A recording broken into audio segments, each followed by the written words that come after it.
চাপা দিলাম, চারদিকটা সাদা। না না, সাদা নয়, লাল লাল। আর ওই লাল রক্তে অমলের হাতের ওই সাদা বন্ধুরার ফুলগুলো সব লাল রক্তে ভেসে যাচ্ছে। অমল চিৎকার করে আমাকে বলল, বৌদি বৌদি আমি বাঁচতে চাই, বৌদি আমি বাঁচতে চাই। একবার জল দেবে বৌদি, আমাকে একবার জল দেবে বৌদি।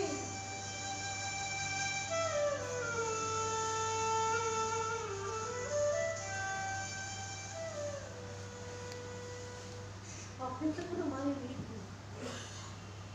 স্বপ্নে তো কোনো মানে হয় না। কিন্তু তারপরে কেন শুনেছিলাম কারা যেন অমলের ঝাঁঝরা করা দেহটা নৈহাটি স্টেশনে ছুঁড়ে ফেলে দিয়ে গেছে। স্বপ্নে তো কোনো মানে নেই। তাই যতটা রেখে রেখে বলা যায় ততটা রেখে রেখে আমি সঞ্জিতদাকে আমার চাকরির কথা বলেছিলাম।